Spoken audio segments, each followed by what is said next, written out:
everybody. Live Farmer 73. Good morning, or no, good afternoon to everybody.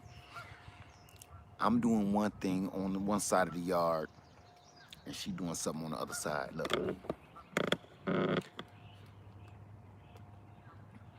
I wanted to help her, she wanted to help me, but we ain't got the time, so we gotta split up the jobs.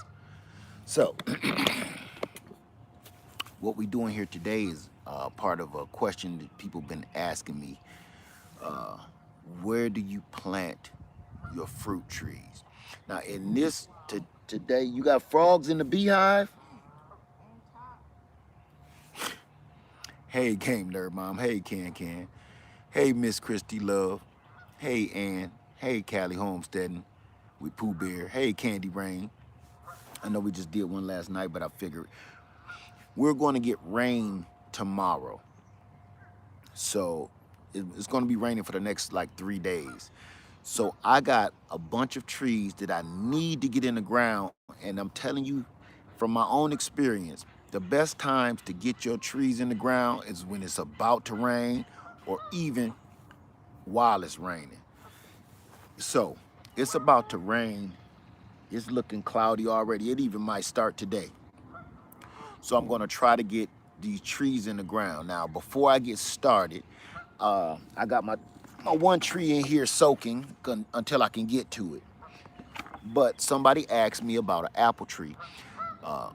They wanted to plant a tree, and they said their favorite apple tree was my favorite apple tree, which is a Honeycrisp apple, my hands down favorite. Now, I gave them an alternative.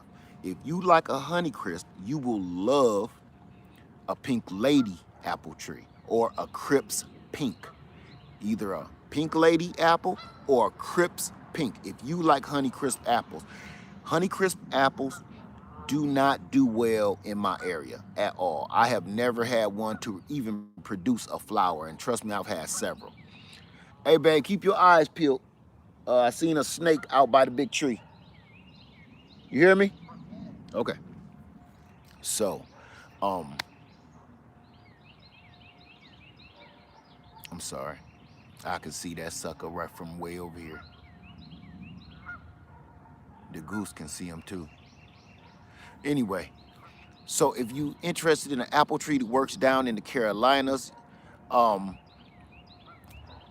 good, sweet, crisp apple like a Honeycrisp, because everybody know a Honeycrisp is the bomb.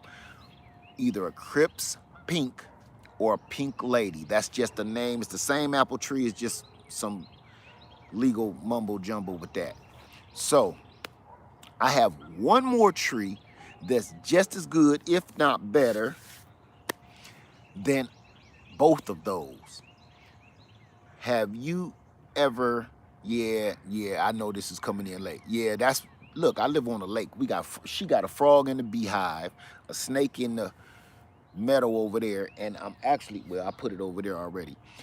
Give me one tick and let me show you what's going on. Hold on.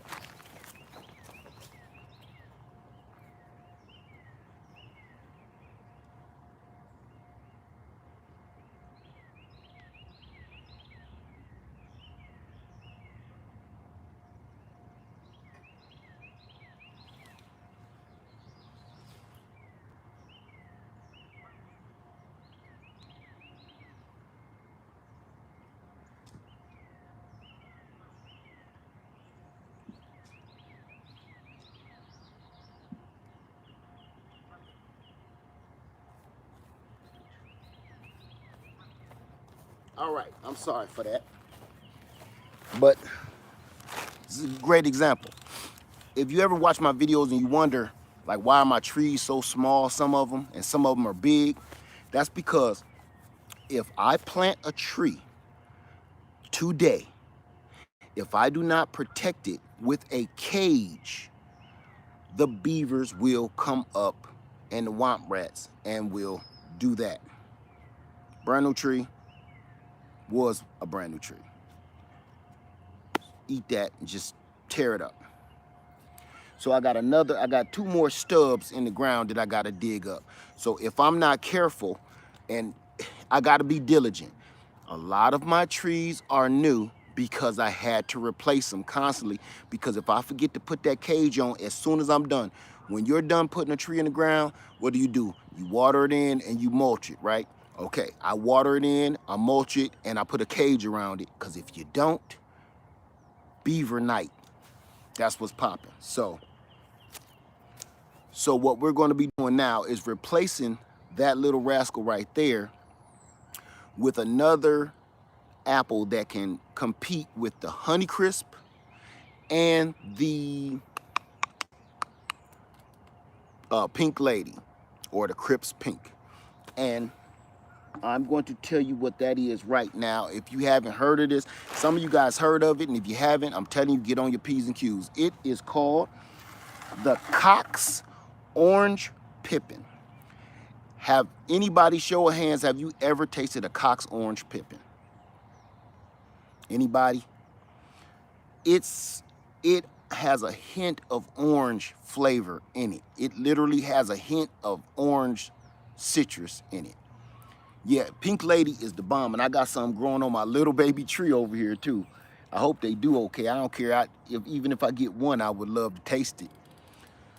Do I have a Jonah Gold? No, Jonah Golds, I forget what they call, triploids or something like that. They have to be pollinated by a couple of different trees because of their breeding. And I was like, no. Jonah Gold, they're pretty good, but they're not good enough to, in my opinion, for me, not good enough to where I have to plant two entirely whole different trees just to pollinate this one tree. Yes, I do have a Gala. Anyway, the Cox Orange Pippin is that apple is the bomb. If you ever go to a local grocer, ask for the Cox Orange Pippin. Maybe they have it. Usually they don't. In other states from here, they'll have it. But I'm going to plant this today, and I wanted to tell you this. A lot of people ask, where do I plant my fruit tree? And I've been trying to answer that. You got to use your better judgment. Do you own your home? Number one. If you don't own your home, you're going to have to ask your landlord or whoever you pay rent to, can you plant that in the ground? If you don't own your home, you may want to start thinking about container planting, like this peach tree here, okay? You may even want to think about container planting if that wind is kicking up, that storm coming. You may want to think about container planting even if you ran into a great deal on some trees and you may be moving soon. Let me get this out of the wind. Come on, baby. You may be moving soon. That's another reason you may want to think about it. Hey, New Orleans gardener, how you doing? It's good to see you in the house tonight. Is it okay to plant fruit trees? Is it okay to plant fruit trees? Someone told me cicadas. Okay. Let's get something straight about the cicadas. The cicadas will harm your trees. They will bore into your trees. You got to understand something. Everybody is talking about the cicadas like aliens are attacking. And I'm thinking everybody is kind of getting a little bit, taking this too far. Don't get me wrong. They will do damage to your young trees, okay? But so will a woodpecker. So will a bird. If a bird sits on this tree, a little fat red robin, he's going to snap it. And he's going to break this off, and he's going to break this off, and that's what happens. So you can't say, I'm not planting nothing because the cicadas are coming. Don't do that. Don't do that to yourself. That's nonsense. There's ways, even if they bore into your tree. I showed you on my peach tree how you can dig out the little worm if they're going to come out. You can dig it out with a knife. You're not going to harm your tree, and then cover it up, patch it up, and it's going to be just fine. But everybody with the cicadas, it is true, it is happening, but at the same time, it's not like we're being invaded by some alien from outer space. And that's where everybody is taking it. How about let's get out this sun? It's burning like neutron dance over me. 1 minute the clouds is here, next minute it's Bernie Mac. So we gonna come over here in the shade, close to where I saw this doggone snake. Cause I don't want to burn my trees up either. Hold on.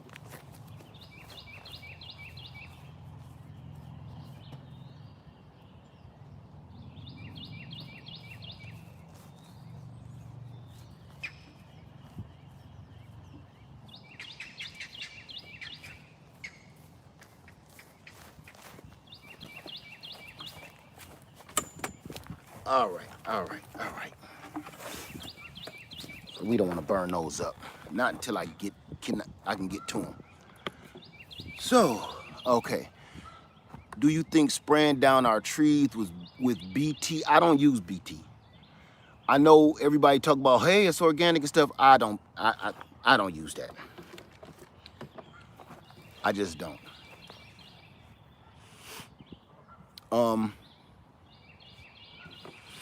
So if you're gonna get a tree and you're gonna be moving, I would plant it in a container. I wouldn't pass up a good deal, a good sale on a tree just because there's you're in a situation. There's ways around it. Okay? Oh, you caught that neutron dance. So, and again, don't freak out about the cicadas. Don't get me wrong. They are something to be worried about. But people is taking it way too far. Has anyone? Okay. So, yeah, just keep your eye on your trees, keep your eyes on your garden, just like you normally supposed to do. You start seeing weird stuff go on the bark of your trees and trunk of your trees, it's time to take some action. You use DE food grade for pests. I don't use DE for anything in the garden. I only use diatomaceous earth for my chicken coops. And I kind of just slightly sprinkle it all over because diatomaceous earth will destroy all the soft-bodied animals and creatures in your garden that's beneficial to your garden. They'll rip.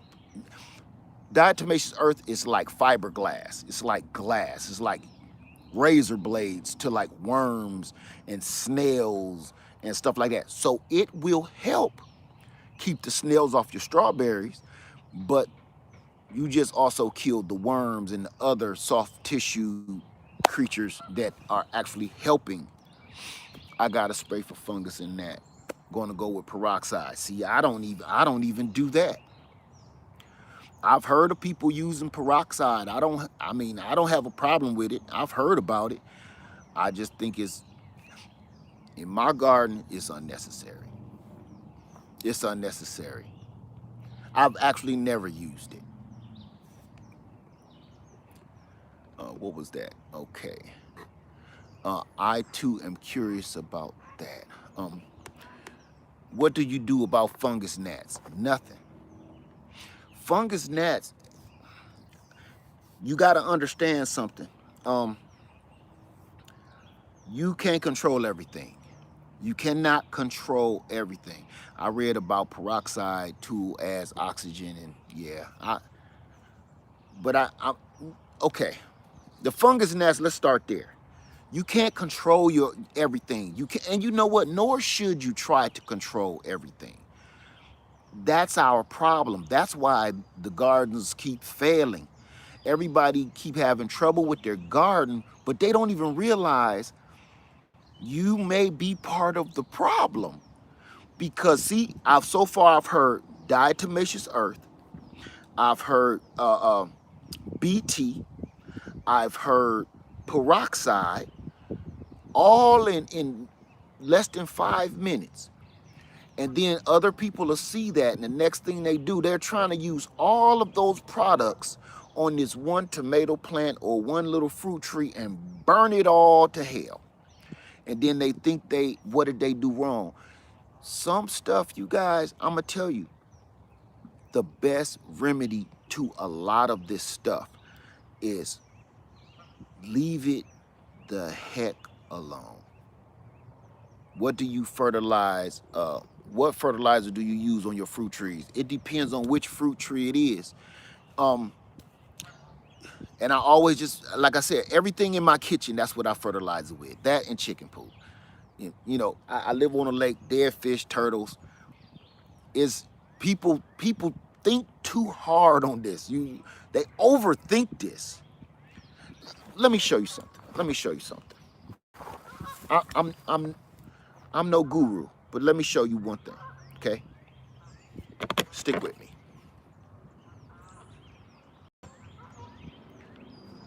There's all my trees. Let me get this off here so it won't stop squeaking. Here's all my trees. Just in the backyard, okay? This is just in the back. All the trees, big and small. You can see the big ones, you can see the small ones, you can see the gardens, everything, right? It's not perfect by a long stroke.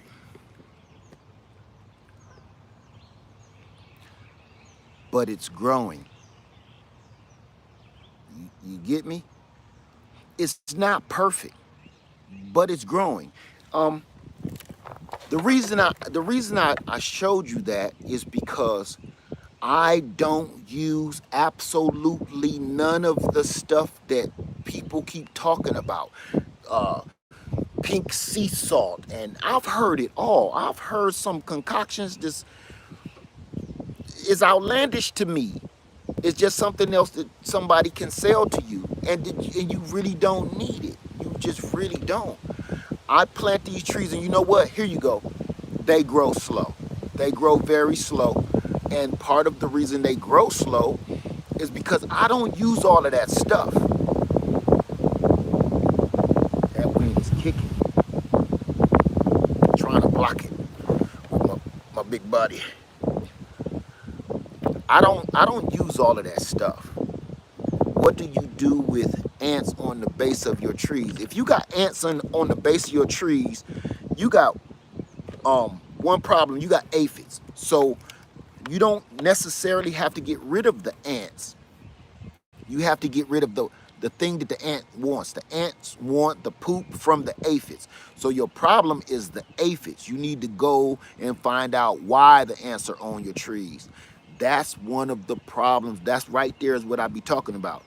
Before people find out what's causing the problem, they try to solve something way down the ladder of the problem. They don't stop the head of the head of the pyramid. They always keep spraying ants, spraying ants, spraying ants. You got to find out, what do the ants want. One of the other things is ants incubate their eggs, and they need hot temperatures. So if you have black pots that draw a lot of heat from the sun and warm that pot up, that's perfect for ants, perfect for reptiles, perfect for lizards, perfect for snakes. And that's one of the things you just have to deal with. As long as you, the aphids is really the only thing that's going to bother you. Let me see. Thank you, Larry. We don't even got to go there. Our elders didn't even use none of this crap. None of it. It's unnecessary. And again, like you just said, if something happened, you won't be able to run to the store and grab all of that stuff. The best way for me to learn how to grow my trees is be patient and keep an eye on them. I'm in no hurry, but I got every tree got fruit on it. I don't use all of that fancy stuff. Aphids won't kill your plants. They will just make them not do well for a bit. Yeah, they will kill your plant. They will. They will suck the life out of your plant. But it's other ways to handle that.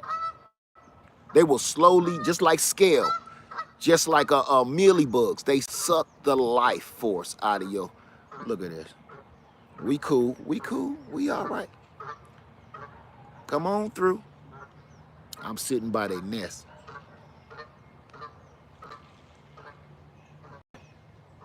I I ain't beefing with you.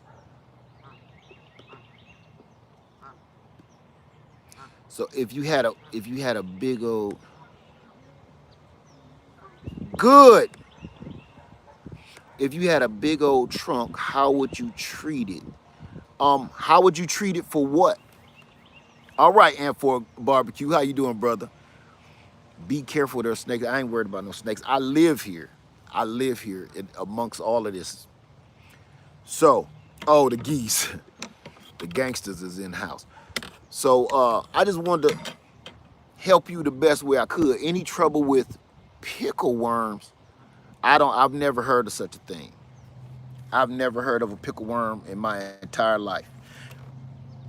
I take that back. I have heard of a pickle worm, but it ain't had nothing to do with what we talking about. They doing a good job. I told you. Let's run over here. Lady Liz said they busting game over here. We gonna run over here real quick. Come on, cause I gotta see it. She over here going off and she don't talk much. If she talking and she raving, they did that. And they got another frame in there. Oh my God. From scratch. Three pieces they built out from scratch that I can see so far. The queen is out. I haven't seen her yet though. She's been released. She in here doing something. I think she on these frames right here. This next frame got wax on it that they built out themselves. I see. And it's larva in my other one. She's doing her thing over there too.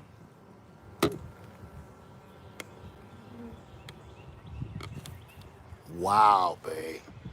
I'm back here looking for the queen. This is the first I've ever seen of them build out this. I like that. Yeah, let me get the folks back. Sorry, family. I had to go see what my baby talked about. She over here like, oh, she's super happy and everything. So I had to go see what was popping off. So let's get back into it. That was a little intermission break. So I wanted to be in there with the bees too. That's another reason I had to go see. I wanted the bee job. I didn't want to plant the trees today. But so anyway, let's get back to it. I just don't use none of that stuff, you guys. I just don't. I'm not the guy to be able to ask. I wouldn't be able to tell you anything about how to use any of that stuff. All right, Bert Richardson, how you doing, man? Pickle hornworms are the worst. I may have to look into that because I've never even heard of that one. That's new to me. A pickle. Hey, you want to see this pickle hornworms? I don't think that would work out well. You know, hey, look, you want to see this pickle hornworm? Like, no, thank you. You should see it. It's a mess. No, thank you. No, thank you. Before I call the police, you need to come over here and see this pickle hornworm. No, and see, that's why I had to read that question another time because I was like, is this person trolling me? Like, you ever heard of a pickle hornworm?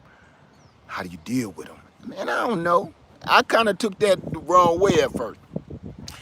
Man, I don't know, man. You on the wrong channel. You on the wrong channel for that.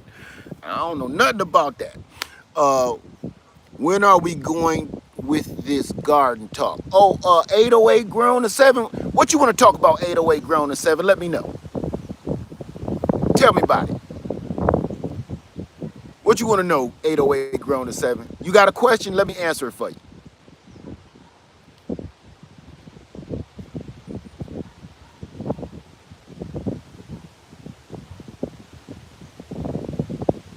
Okay, I asked about your pickle hornworms, dude. Okay. What else you want? I told you I don't know nothing about no pickles or no hornworm. That sounds like something you get from the sexy shop. So I don't know.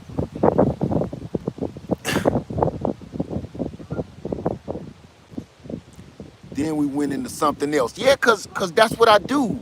You might be new. Are you new 808 Ground 7? Yeah, cause we just don't talk about gardening, man. We be all over the place sometime. That's all. If you got some questions, I'll do my best to answer them for you. But what fruit trees did you recommend? Okay, the fruit tree that I was talking about was the Cox Orange Pippin. The Cox Orange Pippin tastes just like or better than the Pink Lady and the Honey Crisp. That wind is busting. So I'm about to plant that is what I was working on. Yes, we are coming to Cali Homesteading and Pooh Bear. Yes, we are. We're gonna hit every touch of the map. Can you can you grow? Yeah, see Josie, there you go. Can you grow indoors and how? What are you trying to grow indoors, Tina Phillips? Shayla Vest say, I'm going to try to graft. I'm sorry about this wind, y'all. I'm gonna bring you a little, get you a little close to me, just to kind of block the wind. Hey, Anthony, what's going on, my friend? Led is my lemon tree revivable. It was out most of the winter. Live in North Carolina. I don't know. You send me an email so I can at least see it, but send it like today, like now. Send me a picture of it and let me see what's going on. What's going on, Turf Therapy? What's up, bro? Hey, all the things acres. Hey, how you doing? Let me see. Can I plant a dwarf apple tree and a persimmon in a pot? Yes, you can, but I wouldn't leave a persimmon in a container more than a year because they got long tap roots, like kind of like a pecan almost. How you doing, Miss Christy Love? Sean Fun, hey, Led Delaware Building. Hey, how you doing now? Let me see. Led, do you grow Cosmic Crisp? You know what? I don't because they say it won't work in my area and I've had something. Honeycrisp, it's a rendition of Honeycrisp and Honeycrisp, it does not like my area. So I didn't want to waste my money. Let me see. I grow all my trees from seeds and got time to wait another 30 years for retirement. Well, that congratulations and good luck. Good luck. Let me see. Bob in Missouri say went to WAP land. Okay. Man, I don't know how to. You got a couple of peach trees and raspberry trees and okay, because for a second I didn't know where that was going. I had to stop. Once you've planted your fruit trees, can you then change your mind and dig them up and put them in pots? Yes. I used to do it all the time. As a matter of fact, one tree, I will put it in the pot, put it in the ground, put it in the pot, put it in the ground. Used to be a fig tree. Watch this. Used to be a fig tree right next to this pecan tree. The pecan tree got so big and started growing right here where my finger is pointing. Remember my tall LSU gold that I did my notching on and the limbs grew out the sides? I dug that whole tree up, put it in a container, left it in there for about a month, and then moved it all the way over there. There it is right there. I'm going to zoom in on it. That's it right there at the tip of my finger. That's it. That tall one, that's the fig tree now. I just did that this year. So yes, you can move your tree. Just try to get as many roots as you possibly can. Say, I purchased 2 Meyer lemon trees from Stark. I received them today before yesterday. When I opened the box, they were so beat up. Looked like they were sitting somewhere dried out and then put. Okay, let me talk about that real quick because I got something to say about that too. Live Farmer, what the bee frame? we saw in class with Lady Lead installing a new queen. I'm gonna show you when we get back over there, okay? But I gotta address this real quick. Orange cock pippin, yes, it will grow in Chicago. But Stark Brothers. Stark Brothers, if anybody been with me long enough, you know that used to be my favorite nursery, online nursery. Stark Brothers, I swore by it. I swore by Stark Brothers. Um, You know, this going on like my third year where I keep having to call and ask like, yo, what's going on? So I'm not gonna badmouth them because they have been good to me over the years, and I know things been going weird with everybody. Hey, Jennifer Kirsten, how you doing? Do you remove apple blooms on small trees? I just leave them alone. I just leave them alone.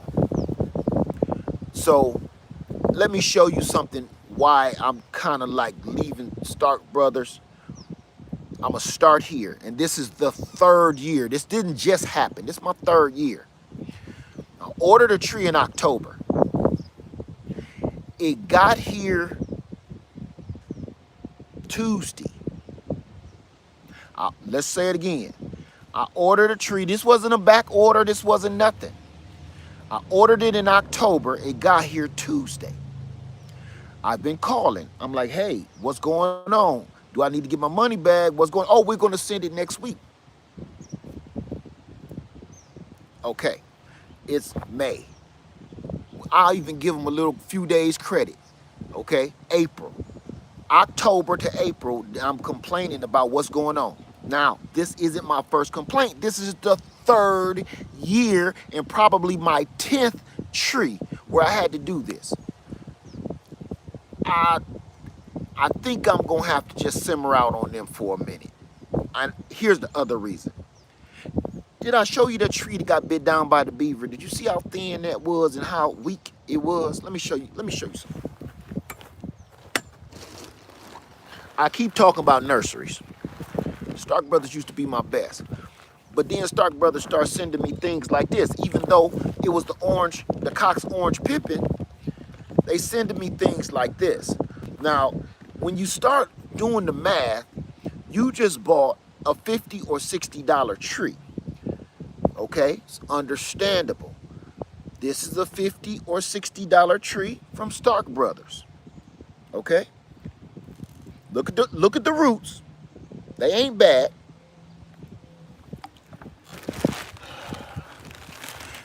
This is a $50 tree from Ison's Nursery.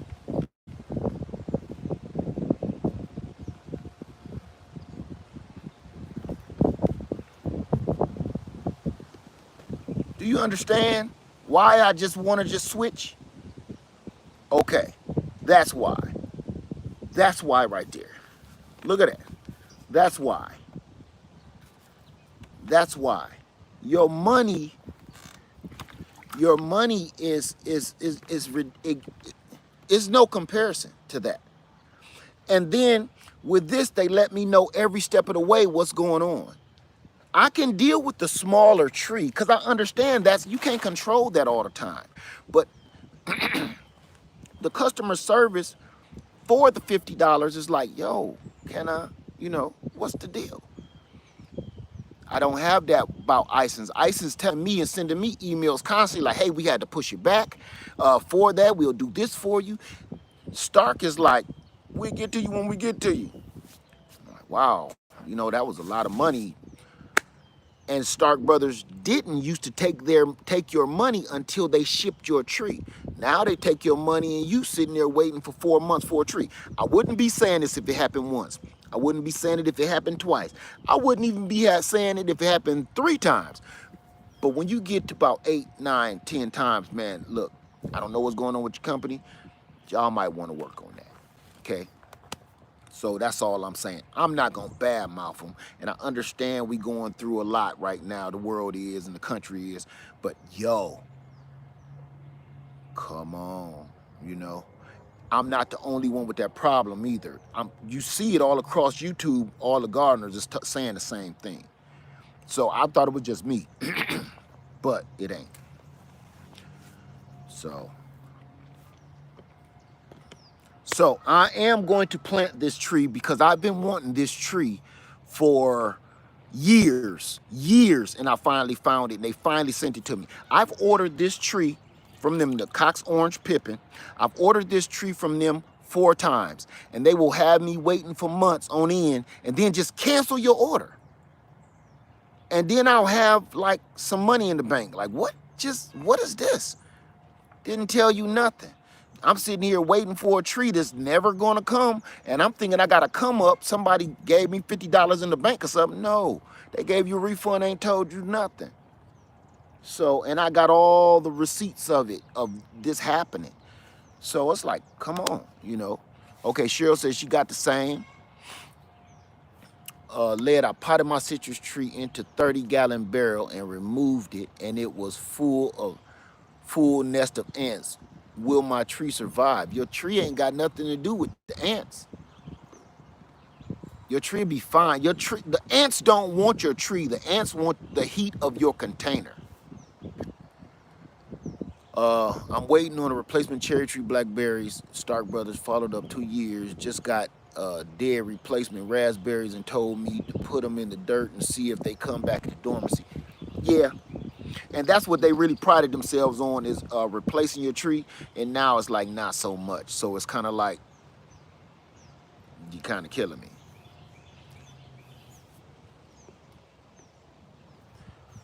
So, you know,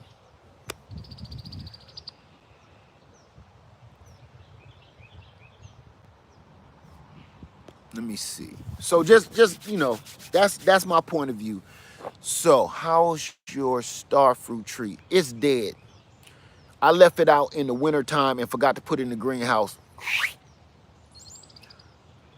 Let me see. Jonah Gold tree, conference pear. When do I put in the ground? It depends on where you live at. If you, number one, you should be reading the label. Number two, you should be doing some research on those trees that you just bought. I'm gonna say that, look, do some, if you have different kinds of trees, you really need to be studying on each and every tree that you have. How you doing, Chocolate Melanin in the UK? Say I'm in love with Logie's and Ison's nursery. Me too. Hey DJ, how you doing today? Nikita says, I heard that ants are great to help the dirt keep from being compacted. Yes, they do, because they tunnel through it. So they're not hurting it. They just either want the heat to incubate their eggs, or they want the aphids at the top of your tree, which can be solved. Hey, Robin V in the Netherlands. Here, and I'm crouching down trying to block the wind. So if y'all see me in my B-boy stance, I'm not doing it on purpose. Here in Florida, they're almost sold out of trees. You want to hear something crazy? I got something else to show you if this wind stops. I saw that Homestead Heart went and bought a red delicious apple. Listen to me. Y'all know at the end of the season, what can you always find $5 at big box store? Red delicious apple or yellow delicious apple. I never wanted a red delicious apple. All of a sudden, I see Homestead Heart got a red delicious apple. I said, well, I'm gonna get a red delicious apple then. Since she getting one, I really did. That was the only reason I was getting it. And now I cannot find one. So I'm out on a mission the other day. True story. I can't make this up. I'm out on a mission the other day. I get off work a little late, so I said I might as well burn the rest of my day looking for trees. Nobody got them. Nobody got trees. No big box stores. And the only ones they got is crumbs. You hear me? Trees sitting in a pot looking like that, like this. You know I'm not making that up. Here's the crazy part. It seemed like the only ones that even got any trees is Oompa Loompa land. You know what I'm talking about, right? That's weird enough right there. So I'm at, I'm trying to, for the Lolo, we gonna call them that. For the Lolo, for the Lolo big box store. They didn't have no trees. All of them was burnt up like this doggone little sausage, burnt up. They had one tree that I've been looking for years, and I bought it. Let me show it to you, okay? Real quick. I bought this tree, and Here's the problem. Let me show you. Oh man, I was so excited. The only tree that had any life in it was this.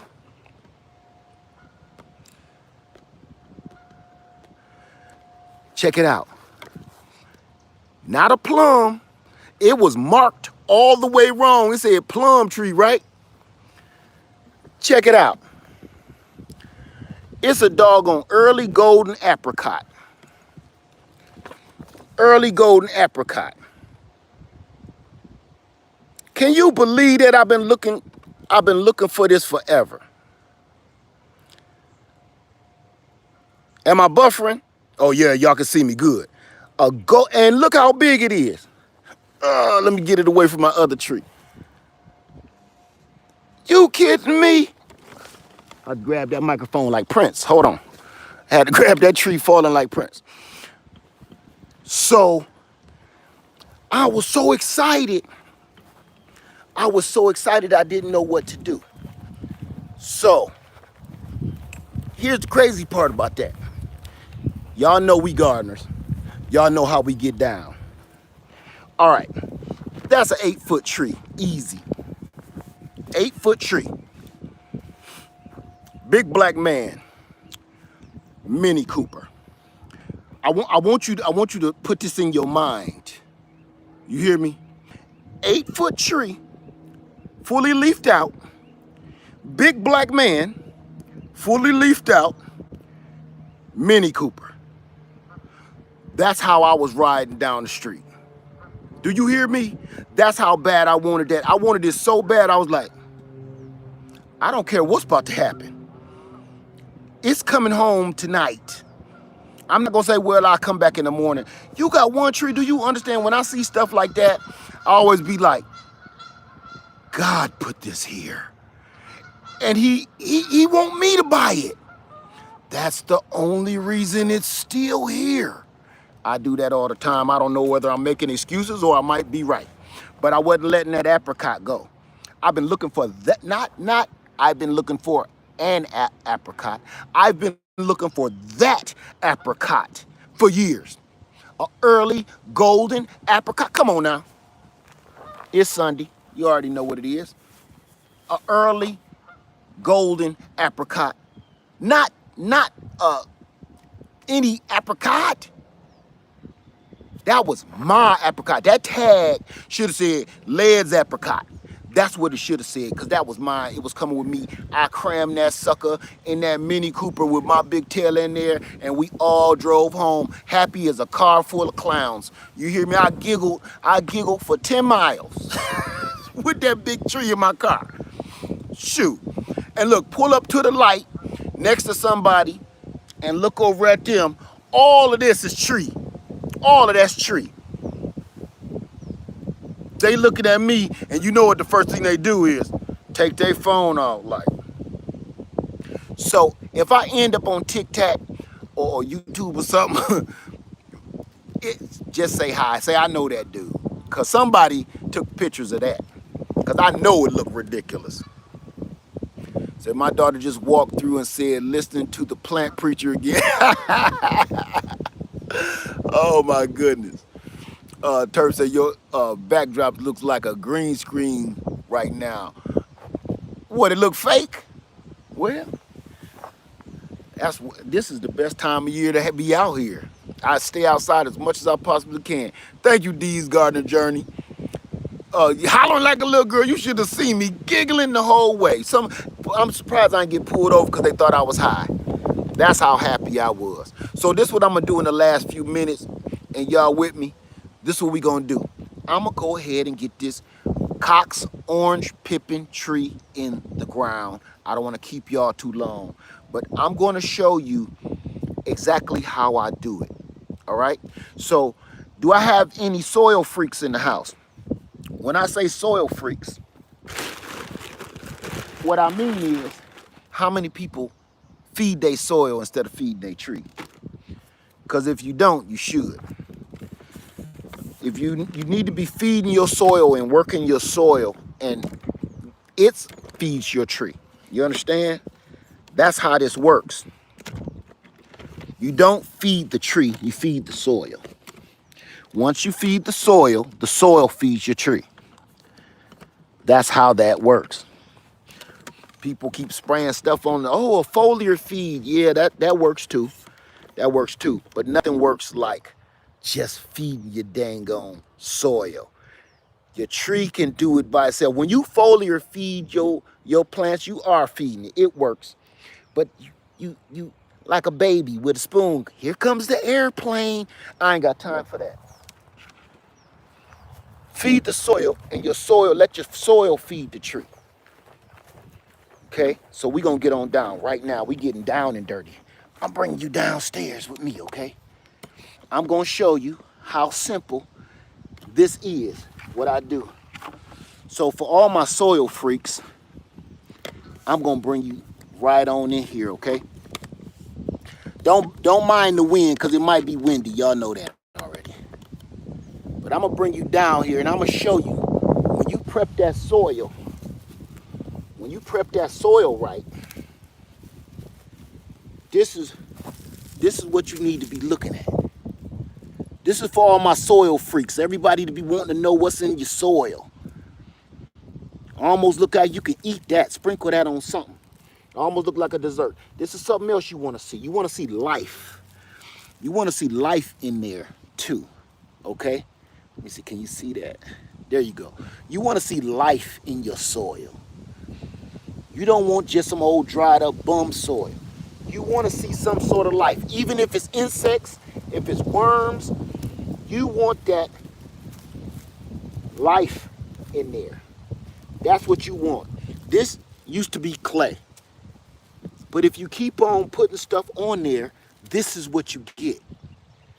So everybody keep talking about all of that stuff that they put on their tree. I'm going to show you, and y'all been watching me for years, how I plant my tree.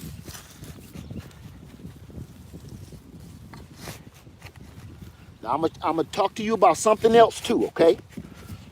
When we done with this. You see how easy that is to move?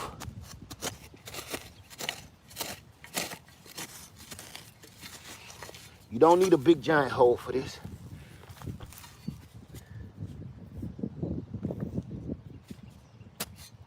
I put edges in the side so the roots can spread out. They like little tight spaces.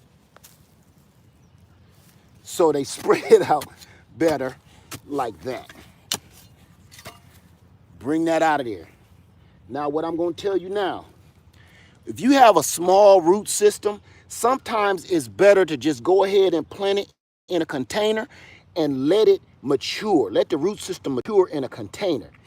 But I'm not going to do that with this one. I'm going to put that right in, and I'm going to fill it right back in. The soil is so good, I'm not even going to amend the soil with anything. I'm going to water this in with 511 fish fertilizer, Linda's 511. Just some plain old fish fertilizer. That's it. I'm going to bring this up a little bit because we floods out here.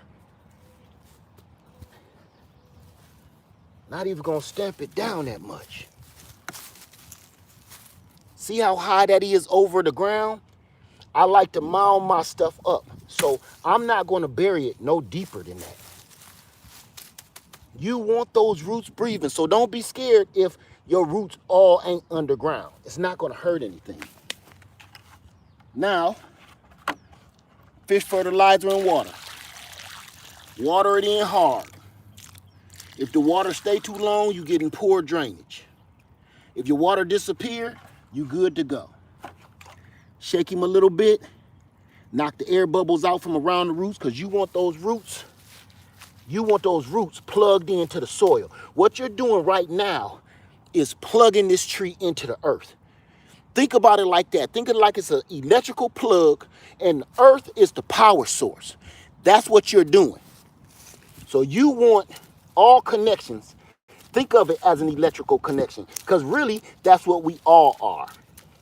We all have electrical connections running through our body, even the trees. Okay? So we're going to do that. Stay with me now.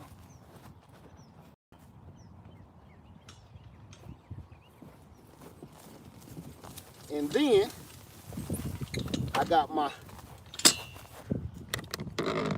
got the gorilla cart over here, loaded full of wood chips, and I'm just gonna dump them right there, just like that.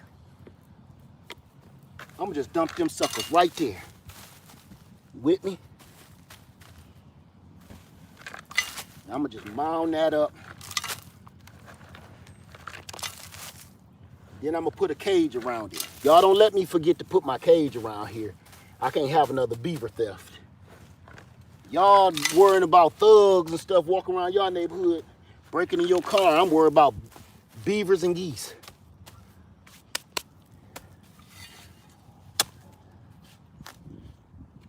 Now,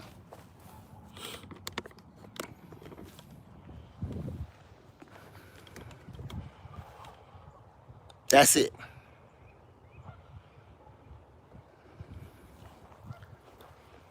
That's it.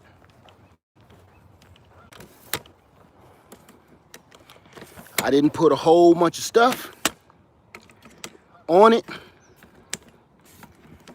I'm gonna water it in until it matures. I'm gonna keep that 511 on there, and I'm gonna leave it like that. It's not that complicated. And all my trees got fruit: apples, pears, plums, peaches, yada, yada, yada. I don't use that stuff. Where did you get the wood chip? From across the street. I'm not being a smart ass either, I'm serious. They grinded up a tree across the street. I put out a video on that. And I just went across the street and asked the guy, can I have the wood chips? He said, you sure? It's a lot. I said, can you bring some more? He said, are you serious? Yeah. So I just went to the front of the house. We still hauling them all around the house. And I'm putting them around every other tree because your tree eats those wood chips. As they break down, it becomes food. Hey, Sapper Gardener in the house. I ain't seen him yet, but I see T-Nog hollering at you. What's up, my brother? Essian Family Garden. How you doing, Black Neck? How you doing, sir? Question, is my peach tree looks dead. Does it always look like that, or is the tree dead? You gotta show me some pictures. I don't know. But you should have some leaves. Even if you live up north, by now, you should start seeing it leaf out, okay? But send me some pictures. Josie, why can't that happen to me? I missed something. What did you mix with the water you pour again? It's called fish emulsion. It's just fish guts, basically. Fish emulsion. But we here in the Greenhouse Lounge call it 511 because that's what Miss Linda calls it on her channel. Please go check out the New Orleans Gardener. For everybody new to the Greenhouse Lounge here with me, please go check out my lady, the New Orleans Gardener. The New Orleans Gardener. And you will know exactly what 511 is. And if you don't know, you throw it up like that. You will see, she gonna tell you, okay? Because I wasn't using it until she said, Led, you need that 511. Go check it out. It's cheap and it works like gangbusters. Please go check her out over on her channel, okay? I'm telling you, you won't lose. You can't lose. Will fish emulsion attract cats? I don't know. I don't know. Yeah, I know it'll attract a werewolf or something, but it do smell a little hot. Smell a little hot, okay? Don't get that on you. Don't get it on you.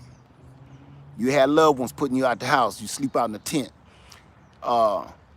That's right. You won't be disappointed checking out Lady Linda, the New Orleans Gardener, or my brother Essian Family Garden. Everybody go check out all these good moderators in the blue. Please go check out their channels.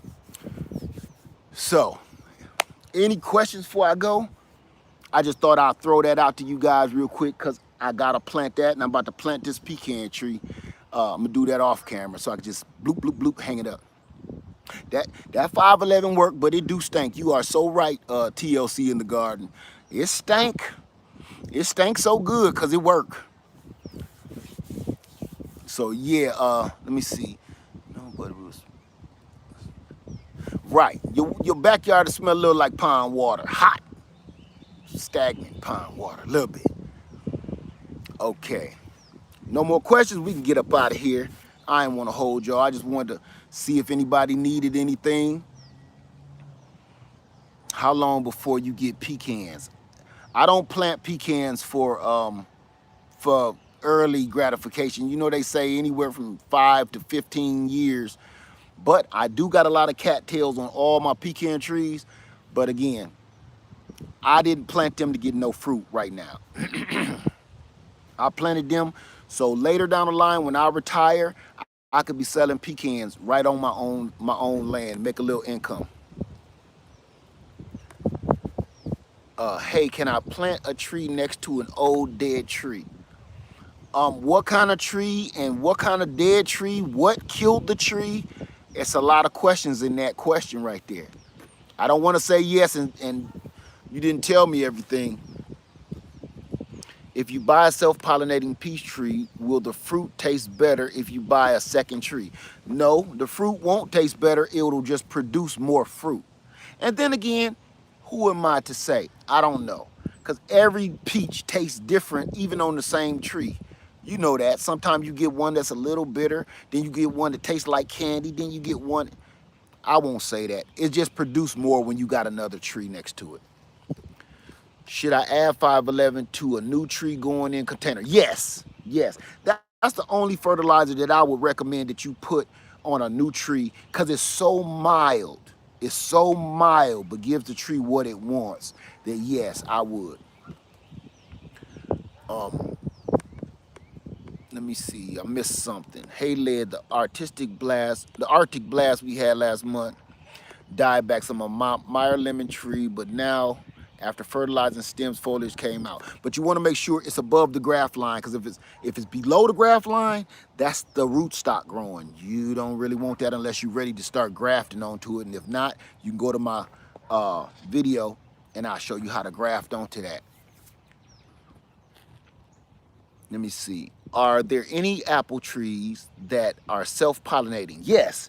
One apple tree that's one of the greatest self-pollinating apple trees is the yellow or golden delicious apple. I'm gonna show you how good they are at pollinating, self-pollinating. I'm gonna show you a yellow or golden delicious apple. Now, I'm only speaking from my own experience, okay? And I can prove it to you. And the, give me a second. I can't believe I can't think of this apple. I'm looking right at you. Anna and the Anna apple. The Dorset Golden and the Anna apple and the Yellow Delicious. Right? Y'all want to see the apples? If you want to see the apples, let me know because I'll take you over there. The Yellow Delicious, I'm going to take you any other way. The Yellow Delicious apples are so prolific. The yellow and golden delicious, same thing, legal mumbo jumbo, are so prolific that I just put this tree. Now let me show you some difference. The tree that we just put in, you see how small it is? That's what the yellow delicious looked like what was it? Last fall when I planted it. Last fall I put it in the ground. Looked just like that. This is it now. Right here. This is it. Same exact size. Now, check this out.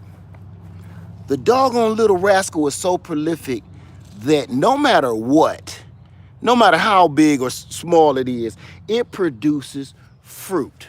Look at this. I'm trying to do this in the sun. I can't even see y'all. But do you see that? The fruit and the apples, little apples in there? Little apples right here. I hope y'all can see this. I'm doing my best to point it. That's how good that's how good the golden delicious apple is. I've never had any problems with that. They pump out fruit quick. The pink lady apple. No. I left one out. Y'all ready for this? The Granny Smith. If you do not have a Granny Smith apple tree in your orchard, This one is going to give you, I'm trying to see, that sucker, this tree is loaded full of fruit and you can't even hardly see them because they're the same color as the leaves. It literally has about 100 apples on here. I could do this all day. See them in there? It's loaded full of apple. So the Granny Smith, Golden Delicious or Yellow Delicious, the Anna, and the Dorset Golden, in my own opinion, because I'm showing you right this very minute. Now, the Dorset Golden and the Anna apple, I gotta look down, make sure I don't get no snake. Let me show you this, because this, I'm gonna take this off the wire now. Because this is so dope right here. Watch this. This is the Anna apple. Little baby apples all over the place. Right? They ain't pretty, but they delicious. They look like some chicken nuggets that a kid spit out and said, I just want to go play in the playing bowls. I don't want to eat no more. But this sucker pumps out apples. Now, for the Dorset Golden, this is what they look like. This produced late, but this whole tree is loaded full of little apples. So I'm just telling you what I know for experience, like right now, here, without guessing or reading. I'm telling you what's on my land right now. Like pomegranates. It does vary, yes. Let me get back over here.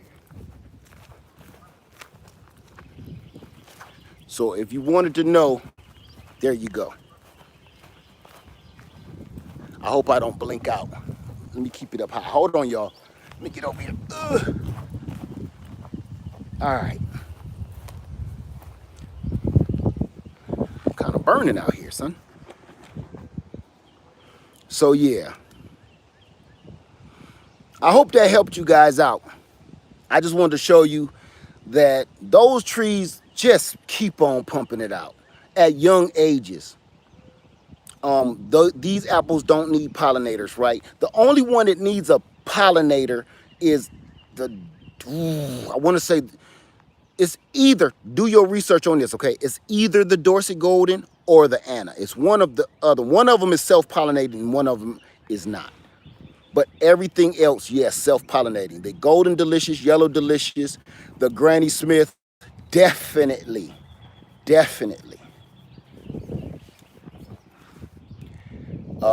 Do bare root Fuyu persimmons take a long time to leaf out? Yes, they do. Mine is not leafed out. It depends on where you are, and it's in a container. Yes, it is. Okay, perfect timing.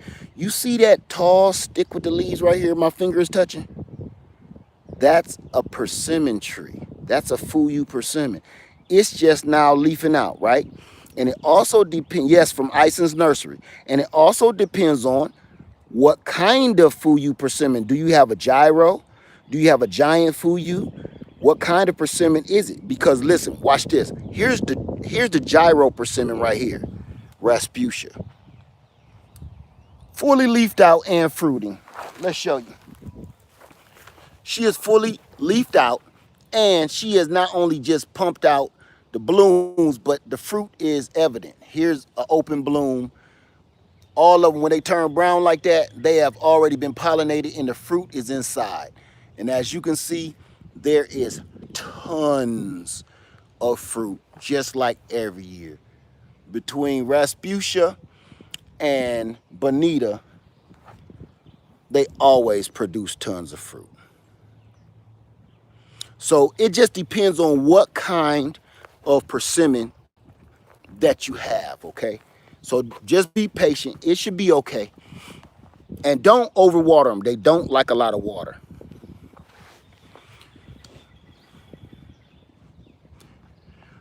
Yeah, your Fuyu does as well. My giant Fuyu, get out that wind. My giant Fuyu is just about to leaf out. Right, they take a minute. So don't. Okay, Melody, I'll check it out. Christy Love say, you have a question about bees hanging out on at a bird bath all day long. Wants to know if this is normal. Yes, it is. They're just getting water. Thank you, Christy Love, for that.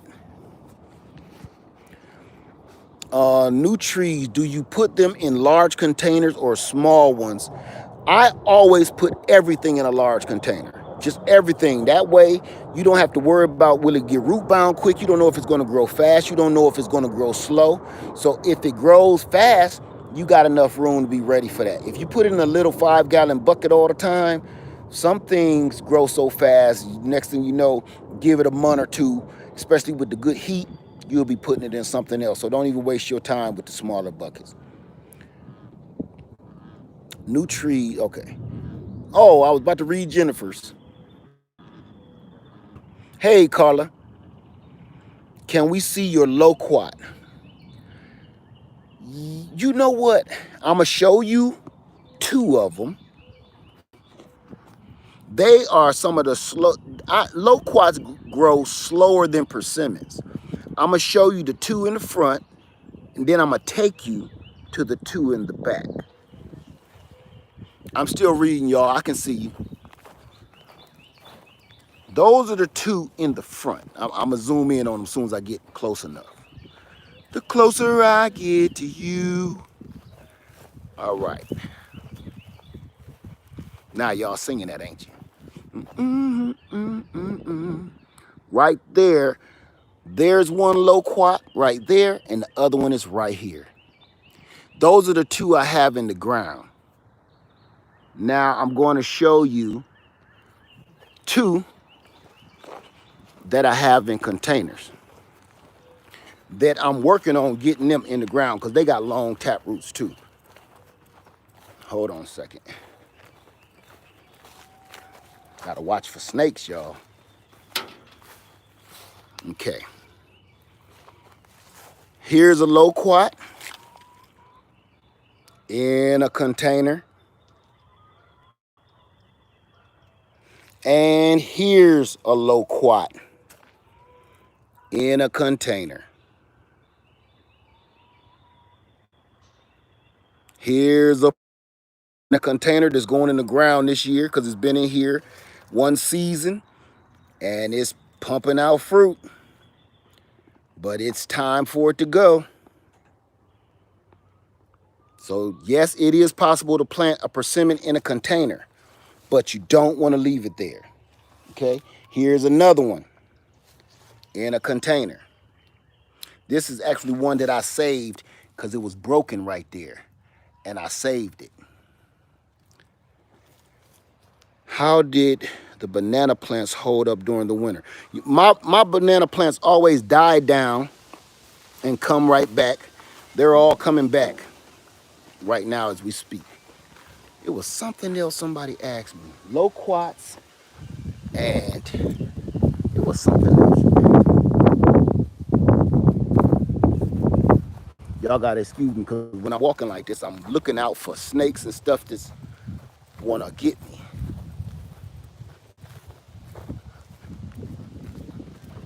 Hold on, we getting out there. I don't got my gimbal, so it's a bumpy ride. Okay. Can you keep trees, can you keep young apple, orange, plum, and nut trees in a large container for 1 or 2 years? Yes, you can. Yes, you can, definitely. Pawpaw. Oh, right, somebody wanted to see the pawpaw. Ooh. I had got excited too, and I just kept walking. Pawpaw tree, check it out. These pawpaw trees came from Ison's nursery, and I thought they was dead. I promise you, I left them in a container. I left them in a container all winter in my driveway. I didn't know if they was getting water or what. I was just like, it's gonna have to happen. Something got to happen. Look at this. I literally was parking my car in front of these suckers. I did not record me putting them in the ground because I didn't think they were gonna live. Look at this. Pawpaw tree. My friend Adam Ness been trying to give me a pawpaw tree for years. Here's one here, and it's fully leafed out. fully leafed out. And here's the two little baby ones that I knew was dead. I just knew they was dead. This little guy here and this little guy here. I just knew they was dead. Now, all the other stuff y'all see over here is elderberry that we planted all around here.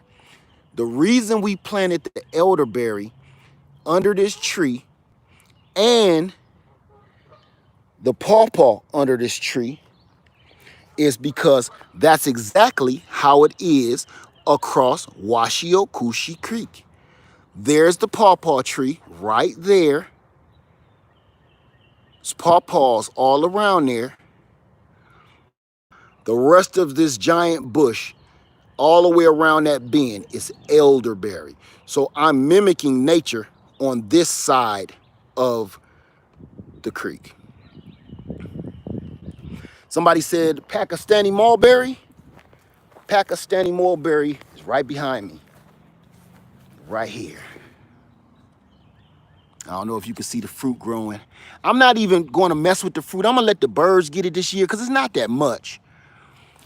I just want it to grow huge like my other mulberry tree. That's what I really want. Those long fruit, I want this tree to be as big as it can get. So here's some fruit that's turning color under there in the cage. Again, you know why it's cage, y'all. Beaver bite. Beaver bite, beaver night. Okay. Any other questions? Let me see. It will get big. I want it to. I want it to be as tall as a pecan tree and give me all that good fruit. What is the most amount of land do you think you could manage with just the lady? When you talking about me, I'm looking at 5-acre place and you solo. Listen, ain't nothing wrong with 5 acres. I got 2. I don't use all of my land. I just plant where I can manage. Me and Lady led. Now let me show you something. That over there is mine too. All the way up in there. All of that across the creek is mine.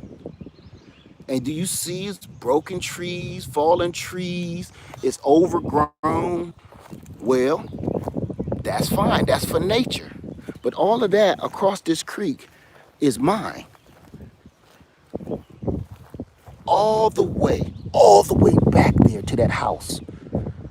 So everything you see behind me, this is just my backyard. My backyard reaches to his driveway right there, all the way over. My other neighbor reaches, do you see where their chairs are right there? To their chairs. So that yard is mine. I don't say nothing, but that's mine. To his chairs, all the way over there. This is my backyard, but then my front yard, and then I got all of that, just double that over there. So I'm gonna say this, get to 5 acres and just do what you can. If you got a good deal on 5 acres, you don't necessarily need it to grow tons of food. But if it's just you, if you got a good deal on 5 acres, get it and just grow where you can. Don't go off trying to do too much, trying to plant on a whole 5 acres by yourself. Don't do it. It's way more work than you think it is. I can't keep up with this, especially if you retired, that might help. But you know, I'm still working full time too. One more for me. If I plant my fruit trees in a container, what type of dirt do I use? I have a peach tree and a red apple tree. That's another one I don't get into because you can pretty much plant your tree in anything. I'ma just say this. This is my key. No matter what kind of potting soil you get, always dig some soil up from your ground and add a little ground soil. Put some life in that dirt. When you buy your soil from the store, there's no life in it. You understand? There's nothing in that stuff, and it's harder for your roots to grow because your roots are communicating with the life Your roots are communicating with the life on in the ground, and they're helping your tree along. If you try to plant your tree in some plain old burnt up old dead soil with no life in it, then it's going to have a harder time. And I always say this, and I mean it with my heart. You got to look at your tree and look at your plants like a plug to a lamp, right? Like a plug. The ground, the earth is the charger. That's the power source. That's why your trees do so much better in the ground than they do in a container. But I'm not scoring containers out. Listen to me close on this, all right? Plugging your tree or your plant in the ground is like plugging it into your power source in the house, like plugging a lamp into a power source in a socket, right? Okay, putting your tree in a container is like you using this, plugging your lamp into this. You have to maintain this a little better. You have to keep your eye on this, right? And then sometimes you have to change this out because it needs to be recharged. That's your container. You always got to keep on top of it, because in a container, your tree or your plant is going to need more water. It's going to need more food because it's constantly washing out of the bottom of the container. You have to pay it more attention. Just like your charger, you got to keep checking to see how much power is left before your lamp goes out. It's no different. Okay, so planting, plugging a lamp in a socket in the house versus plugging a lamp into your solar generator. No different. I went around the block on that, but I hope it helped. Ooh, let me see. Thank you, Ranika. I ground up eggshells and dried out banana skins, mixed potting soil, leaves with it. That'll work. Thank you, Recon Delta. I add aloe vera to the potting soil, okay? Chocolate blending is right. That's what I do with my containers, works well. Whatever works well for you, you got to remember that. You growing food for you, not me. Always remember that. And that's what I try to get people to see. Let me see. Do trees go back to sleep when there is a late frost? No. That's why they get damaged. When it's a late frost, it damages the tree. When they wake up, they ain't going back to sleep. You got to remember something. They are not inanimate objects. A tree is no different than you. When there's a late frost, do you not put on a jacket? When there's a late frost, you go and work in the morning, you be like, damn, ooh, it's cold out there. I came out here in some shorts. You run back in and you put on some pants and you put on a jacket and probably some gloves. Your tree doesn't have that luxury, so it gets hurt. If you came out when we had a cold snap, you gonna get a little hurt too. You gonna be freezing, you probably catch a cold, right? Your tree is the same way. That's why it'll drop all its blooms, drop all its fruit, and just like, listen, I need to conserve the energy to stay alive.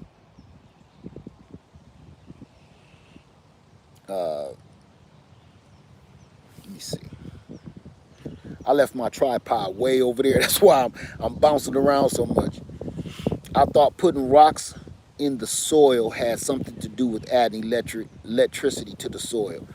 I'm not gonna say, I mean, all the minerals are conducive to a point. I'm not gonna say it don't work, but I'm not gonna say it's necessary either. Because all your soil is crushed, ground up rocks and crushed, ground up wood, crushed, ground up leaves. You got to remember, that's what make this whole thing up. So it's no different. If you leave a pile of leaves or wood chips long enough, it becomes black, beautiful soil. No different than the stuff you walk on. So let me see. How close can I plant a variety of trees such as a peach, plum, apple, citrus in a field? How close? You see, I do everything close planting. I even just planted 2 jujube trees in the ground in the same hole. So you can plant as close as you want to, and they're going to be intermingling. If you don't mind that and you're ready to be pruning, that's totally up to you. Now, as far as planting too close to the house, it depends on what kind of tree you're talking about. Let me see. If you plant trees closer to each other than the recommend, What if you plant trees closer than the recommendation? I don't care about the recommendation because that recommendation really has a lot to do with people that's growing orchards, farms, so they can drive their equipment through those big tractors and irrigation systems. That is not for the backyard gardener growing 2 or 3 peach trees at all. That has nothing to do with us. And then people say the roots will fight with each other for nutrients. Okay, give them more nutrients. It's that simple. I'm living proof right here. Living proof. Look, I'm gonna do this again. Look how close all my trees are in the ground planted to each other. You can't tell, but that's a tree, that's a tree, that's a tree, that's a tree. It's trees back there, it's trees in the front, trees everywhere in the ground close to each other. We ain't even gonna count the containers. Look at I just planted an apple right there, but here's a persimmon, but there's an apple. You understand? I'm living proof that that's nonsense. Those recommendations are for farmers with gigantic acres of land. Now here's the other thing. Now that does come into play when you're talking about vegetables, planting vegetables in the ground. They need space. They need space. So that when I say, yeah, give them a little bit of space, maybe not the full recommendation, but give them some space so they can spread out a little because their roots, think about their growing period. You growing vegetables, they grow for a season, then they're over with. A tree just continues to grow. So that vegetable needs space because it's like growing at super speeds to give you food by the end of the season. That fruit tree is going to be there for some years to come, so it'll be fine. If anything, it'll help with pollination. So my trees are staying in pots for at least 2 to 3 years so they get established. You may not need to keep them in there that long, but no problem, Chef's Cry 01. So my pear tree has a black spots on some of the leaves. How do I treat it? Is that black spot? I would have to see it because that sounds like something else too. Led, can you sell me some elderberry pomegranate cuttings? I'll be able to sell some elderberry cuttings soon, but we still working on that. I'll post it when it's time. What is the best way to stake a potted peach tree to keep it from swaying in the wind? You didn't see that video I put up? Look, I can show you real quick. I put up a video to show you that too. Swaying in the wind. So I'll be showing you this. I could be showing you some delicious peaches in a container. Ain't gotta be perfect, y'all. You ain't gotta be perfect. Just gotta make it work. Your tree is swaying in a container. You see this tree in a container? This is a crab apple. See little baby apples on there? I put it here to help pollinate the Granny Smith and give her even more babies. This is all I did. I cut the bottom off of this container. You don't have to do that. But again, I said I wanted to plug into the earth with this tree. So I don't have to keep worrying about watering it in this little tiny container. All you do is take a stick or a stake, drive it through the container, and look, it ain't going nowhere. Oh, you can't see me pushing. It ain't going nowhere. This has been here in these high winds we've been having ever since I did that video, you guys. You know how long ago that was. What, about 2 months ago? It ain't going nowhere. So you just drive a stake through the whole pot down through the bottom and it ain't going nowhere. And if it's still doing too much, drive another stake on the other side of the pot. It'll be fine. That can be done with any kind of tree. Yeah, when it starts swaying, that's all you got to do. If you don't have any plans on taking it out of the container anytime soon, that's all you got to do. Matter of fact, while we over here, I'm still in the process of building this chicken coop. I got to get it done. I know, girls, I know. It's going to be all good. We're going to go this way. back out here because I'm enjoying talking to y'all rascals. Now here's another persimmon. I always forget the name of this bad boy.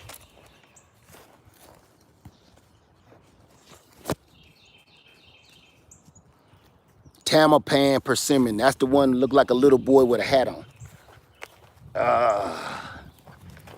All right, Pootie Tang.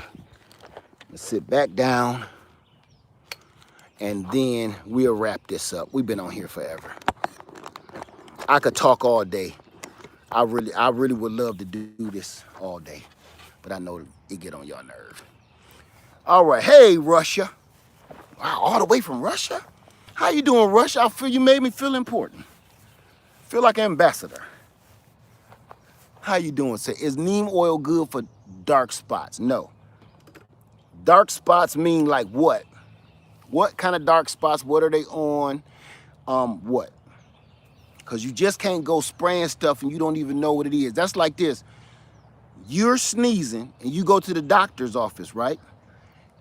And the doctor give you some Vaseline. You're gonna say, what the hell is this for? Right? He didn't even look you over, nothing. You just came in, achoo! He said, here you go. What?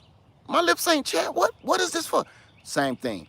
Check out and see what the problem is before you go spraying stuff on your trees. Don't just be spraying stuff because you're watching these channels and they saying neem oil works for everything.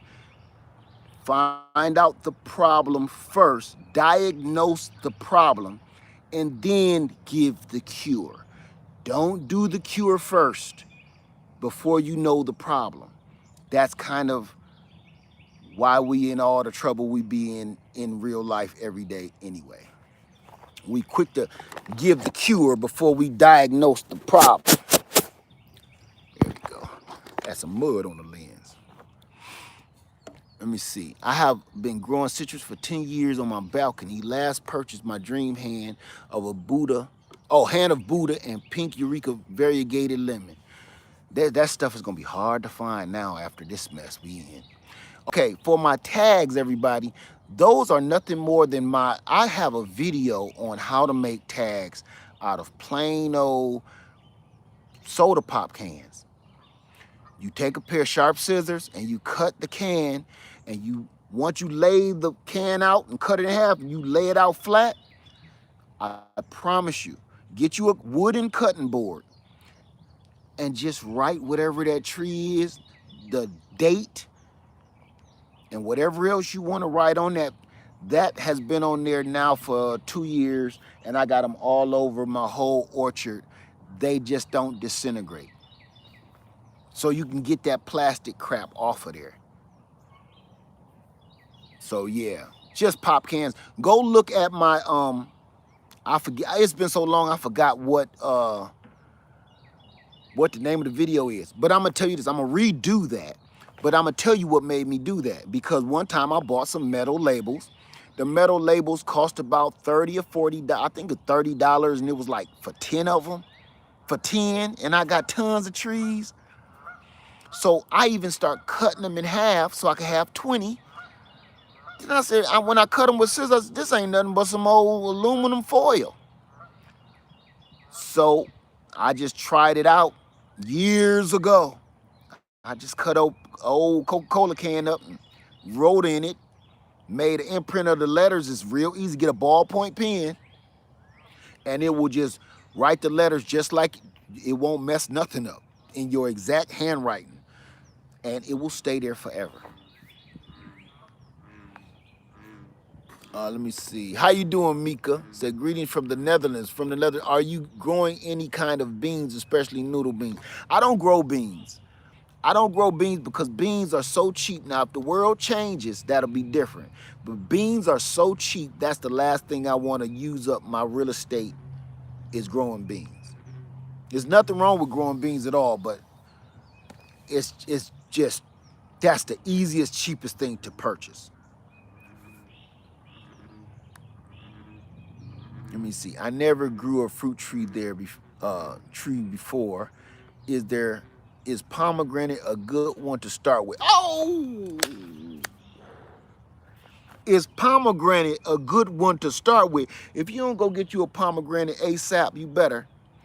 You attach the, I just use a zip tie, plastic zip tie, over with. Simple. Don't overthink it, trust me. Pomegranate is the best. I have a pomegranate. Please go look at my pomegranate video, the pomegranate that I grew last year. Y'all want to see my pomegranate trees? You know what I'm really supposed to be doing today? Part of what I'm supposed to be doing, planting these trees and weeding my pomegranate world, I'm gonna call it, because it's beautiful. I got pomegranate blooms all over the place. You want to see it? Yes, your pomegranate looks so, oh my goodness. It's blooming. They are all blooming like crazy. So I love my Russian pomegranate. We hit 10 degrees Celsius and she is still good. Pomegranates are heaven. Yes, they are. Come on. I'm heading back to the house anyway. So on the way back into the house, I'm going to just show you the pomegranates and then I'll turn y'all loose. Talk y'all ear off all day. Here we go. Let's go check this out. Oh, I see some blueberries first before we go. Ooh, I see some blueberries. Blueberries. My blueberries coming on. All right, blueberry patch. Oh, look, y'all see that right there? People always say they heard of wild strawberries, but have you ever seen one? That's an original wild strawberry. That's what they look like. I'm gonna grab one up close so you can see it, okay? Because people talk about where strawberries originated from, but some people just really never seen them. So here you go. I'm gonna take the whole stem. It's a few of them in here, but I'm gonna leave some of them because I'd rather the rabbits eat the strawberries and leave my blueberries alone. This is what a strawberry really is supposed to look like. Can you see that? A wild strawberry. This is where your strawberry originated from. Crossbred with some other kind of berry, strawberry, and it became what you see in the store. But this is an absolute wild one. They grow all over my land. The only reason they're not all over is because I don't cut this area with the blueberries. That's why they're allowed to just grow. And here's the other thing. Snails don't eat these. They eat yours. Ain't that something? But as you can see, besides the blueberries, the strawberries are all embedded in there. See them? All right, let's go back. Let's get back to. My limes is going off. Let's keep it moving. Going to pomegranate patio. Okay, this is a surprise. I wonder what this tastes like. I tasted one a while back, and they're kind of bitter.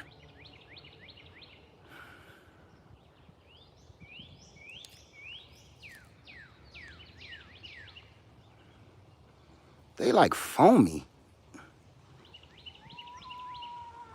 You see that? They taste like foam. No taste.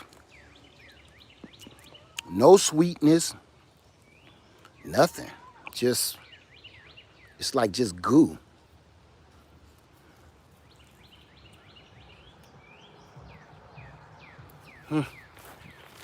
So, all right, I'm gonna show you why I'm about to start. I gotta weed this today.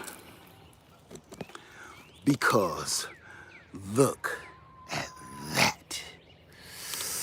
Oh, mama. Pomegranates everywhere. Blooms, palms, all over the tree. Every little red dot you see in this madhouse is potentially a new pomegranate. Can you see them all in there? All over the doggone tree. And this is the one that gave me fruit last year. Everywhere. So now that I planted so many different kinds of pomegranates, I'm hoping that they cross-pollinate and give me more fruit this year. Because that's 3 pomegranate trees, 3 different kinds planted in one hole.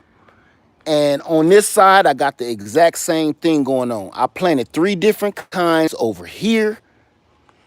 And I got 3 different kinds over there in the bushes over there. So I think I got about 10 different varieties. And I even put one, I even put one in a container. And it's fruiting. You got to get you a pomegranate. Good God. They taste so much better than the store. And I think this was one of my favorites. What was that? Oh, the Parfianca. The Parfianca. Say, that's how mine looks. Thank you for the advice. Yes. And listen, here's one little piece of advice for you. Plant as many varieties as you can. Don't just, they say the wonderful pomegranate self-pollinating. And it is. Please plant other kinds. Please. Yes, they are medicinal. Plant other kinds and you're going to get, I tell you what, I've always had these wonderful pomegranates. I walked past them for years. You guys don't say nothing about them. I don't mention them because they'll bloom like crazy. You won't get no fruit. As soon, these are wonderful, the biggest ones are wonderful pomegranates. I planted a little baby white Russian pomegranate next to it in the same hole, and it gave off 1 bloom, and then that gave me 4 fruit. I'm like, it gotta be that. That got to be it. That's not a coincidence that this was the year, after all these years I've had them, that it fruited. That got to be it. So in my advice, I know some people said theirs fruited and they don't got no other kind of pomegranate near. It won't hurt. It won't hurt to put another. in my situation, it worked like gangbusters. So you can eat the blooms. Yeah, I know. I'd rather wait for the fruit though. I've heard of people making tea out of the blooms. You can eat the bloom. I'll be banking on that fruit though. Now, once my trees, because this one is touching my roof. Yeah, it worked, Yvonne. This one is touching my roof. See that? So I'm going to start doing some air layers on that because he getting pretty big. And I did it on purpose, but I didn't know. Golly, this mug huge. So I'm gonna start taking air layers. Once it gets pretty big like that, then I can understand that I can see it. Woo, that son baking me like a strudel. Thank you very much, Carla. I appreciate you so much for that. Let me see. Can you graft it? You can graft it. You can graft any other kind you want onto it. But you got to understand something, okay? Hold on a second. Hold on. Because I'm baking like strudel. Hold on. This is what we're going to do. Hang on to me. Because I don't know if she got no clothes on or nothing. So just hold on. I don't know where she at.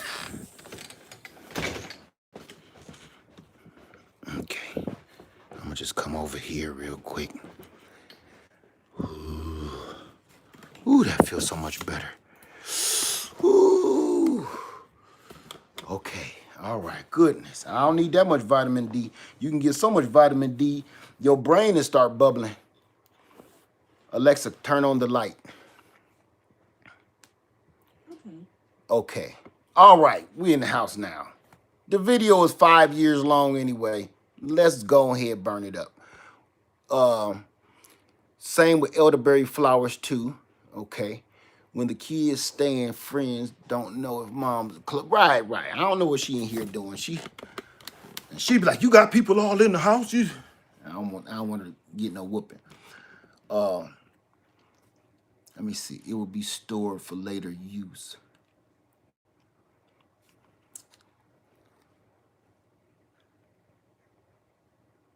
All right, Chicago. Suppose that 5-gallon buckets is the best, easiest, cheap way to find. I used to plant everything in 5-gallon. I still do. I still do actually. I actually got 2 blood orange trees in 5-gallon buckets right this minute. Where can I purchase a pomegranate tree because it's my most favorite fruit?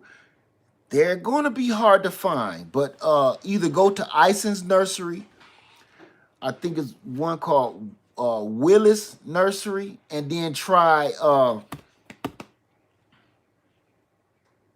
Logis. Try Logis too. But everybody is out right now with all the stuff going on. Everybody is out of trees pretty much. And I'm not knocking no nursery for that part right there. Coming down the stairs looking like a werewolf just changed back into a boy. Let me see. Surveys offer prizes. Said, Liv, I just watched your entire bee harvest videos and I was curious, how did you get started into beekeeping? Me and her started beekeeping because we were gardening and none of our stuff was getting pollinated in the garden. And once we started doing research, we found out that the bees were dying off and they were begging people, you need to do your part to try to become a beekeeper to save the world. And the more research we did, it was true. Thank you so much, Fire Sign. Thank you so much. I really appreciate that. Thank you. So, I kid you not, I never cared about bees or saving the bees or nothing of that. We literally said, let's do it. I said, I'm going to build a beehive. She was like, yeah, okay. We going to buy some bees. We didn't know where to buy no bees from. Didn't even know that was a thing. We jumped in head first. You hear me? Didn't know nothing. So before the bees came, we just kept reading, watching videos, watching videos. And from day one now, it's going on, I think 8 or 9 years, we've been keeping bees. It's that simple. It's no long drawn out story to it. We just wanted to make a difference. And from the day we started those bees, everything was pollinated. Everything was pollinated. Oh yeah, somebody said try Amazon for those too, for the pomegranate trees. That's a good one. Try that. So you gotta, sometimes you do have to do your part. You won't know what you're doing. Some people say, I don't know how to grow citrus, so I'm not gonna do it. I don't know how to keep chickens, so I'm not gonna do it. I don't know how to keep bees, so I'm not gonna do it. You didn't know how to get married either. You didn't know how to have sex either. You've only watched this stuff on TV, but you did it. You didn't know how to drive. You didn't know how to get a job. We make excuses for things too much to me. We just make too many excuses where we need to stop. There is no excuses for everything. Just say this. This is the best, where you will be telling the truth. Don't make an excuses like, I don't know how, so I'm not going to do it. Just say you don't want to do it. And that'll be more truthful. And like, yeah, that's not my thing. I ain't doing that. Boom. Perfect answer. But saying, I don't know how, so I'm not gonna, you're going to miss out on a lot of wonderful things that this life has to offer by saying, I don't know how, so I'm not gonna. I don't leave this city or this state or my town because I don't like change and I like where I'm at, and you missing out on a wonderful life. I'm from a very small, violent city, and I thought that's all the world had to offer until we moved to Virginia Beach. And then when I got older, we moved to Atlanta, South Carolina, all over this country, and realized where I was from was just a dot on the map. Oh, I'm missing out on life. I had to figure, look, I'm going on vacations all across the country and realize we ain't doing it right where I'm from. We are not doing it right. I lived in Atlanta for over 5 years, and it overshadowed my little city of Toledo like we did not even exist. Two entirely different worlds. Let me see. That's right. That's right, Christy Love. We all came into this world knowing nothing at all. So why would you stop? Why would you stop your knowledge now? Let me see. BB Globe said, I was just literally saying that to my family members. Some family members are fine with just being, just getting by. I'm not. I'm an adventurer. I need to see what this world. I always feel like this. He put us on this planet. He gave us this, right? He gave us all of this. You don't want to see what this is about? You don't want to experience this? This planet is a gift. You don't want to experience the different smells, the different tastes, the different cultures, the different personalities, the different. I'm gonna tell you this. You know what? That's ignorance. And that's what's hurting this world is ignorance. Because one race of people don't know nothing about the other race of people, so they hate the race of people. One city don't like that city because they ain't never been to that city. So I'm telling you, for instance, I could easily say Atlanta is a horrible place before I went, right? Oh, I got a better one. I'm gonna talk to you. I'm gonna tell you a personal story, real quick, real quick. I hated Mississippi. I hated it. Stick with me. This is why I hated Mississippi. I had never even seen Mississippi. My wife's whole family is from Mississippi. Never even seen it, never been there. All I saw was the lies that's being shown on television about Mississippi. Now, this is going to sound ignorant as hell, but I'm being as honest and truthful as I can with you, okay? So stick with me. My wife always telling me stories of her family in Mississippi, and I'm sitting there sounding ignorant as hell, like a dumb northerner, because I'm from the north. My mama's from the south. She told me all these stories and stuff, right? So I'm asking my wife dumb questions like, do they even be wearing shoes? Do they wear shirts? Or do they always wear the suspenders? Now, remind you, we were super young too, okay? So I wasn't grown and ignorant. I was young and ignorant. Can you believe that? I didn't sound no different than somebody saying, I can't stand black folks. They always violent. They always cutting up. That ain't no different. When you ignorant, you say ignorant-ish. I had to straighten that out. I see the lips had to. When you ignorant, you say and think ignorant-ish.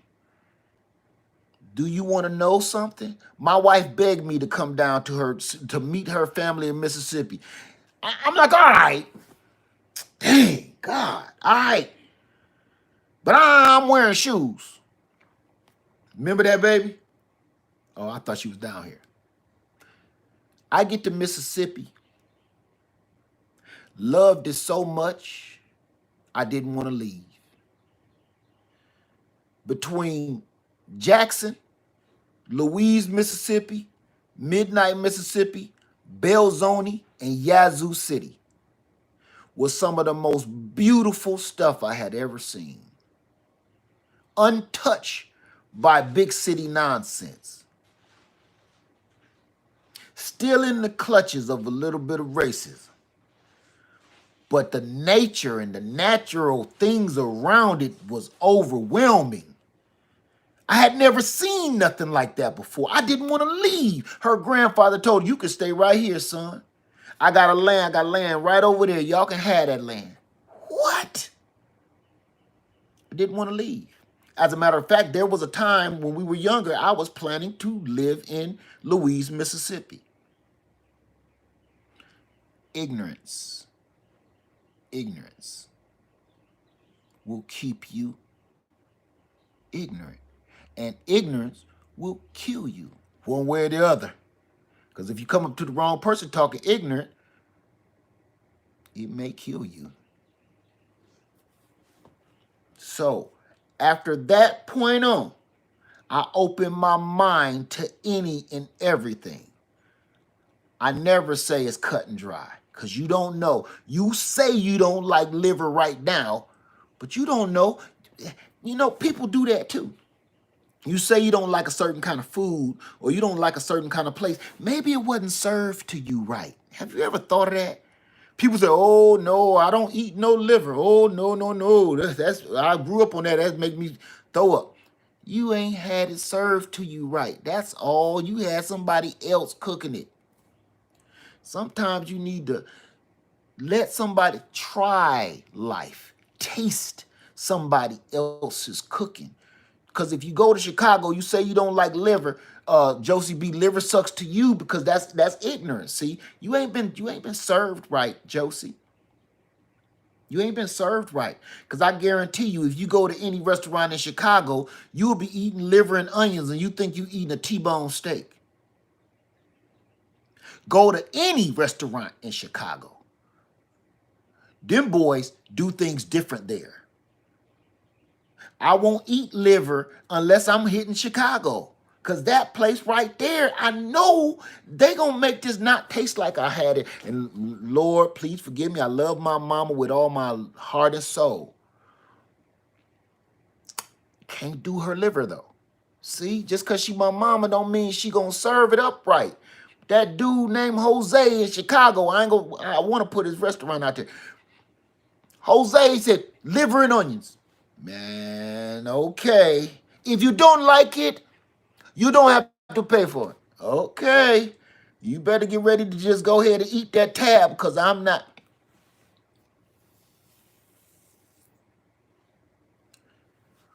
Had me about to lick the plate, make a fool of myself. Chicago pizza, deep dish pizza, Eduardo's we go to all the time.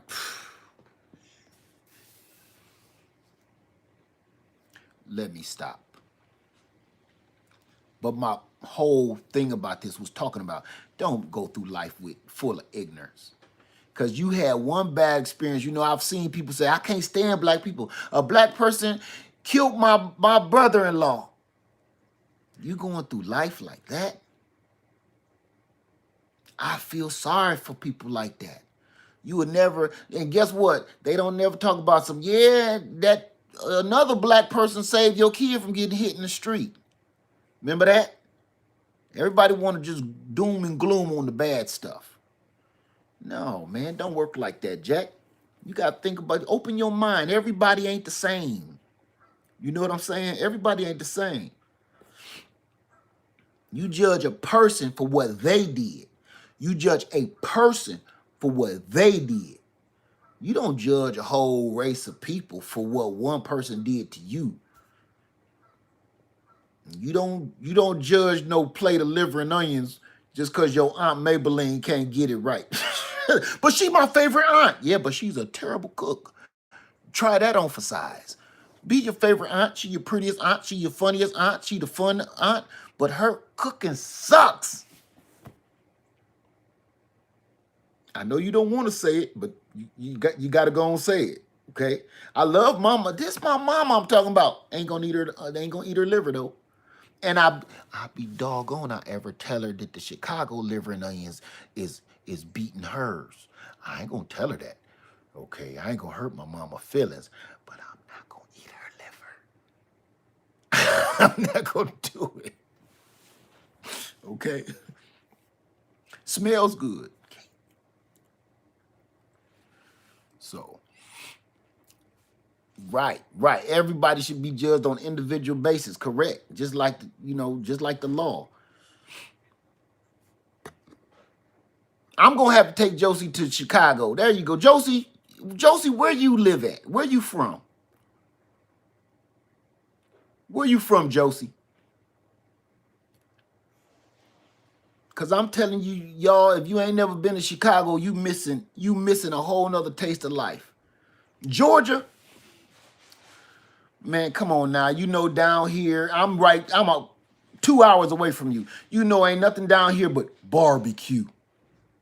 Ain't no cuisine down here. No, not even in Atlanta. I lived in Atlanta for 5 years too. I know too. Ain't no cuisine down here, Josie. Ain't no cuisine down here. We got barbecue. Either you barbecuing a cow or you barbecuing a pig or you barbecuing some vegetables. Barbecue. You go up in that snow, you taste cuisine. You taste that cuisine from all different ethnic groups, all different cultures, all across the world. You don't know, ain't nothing wrong with soul food. Now don't hit me with that. Don't hit me with that.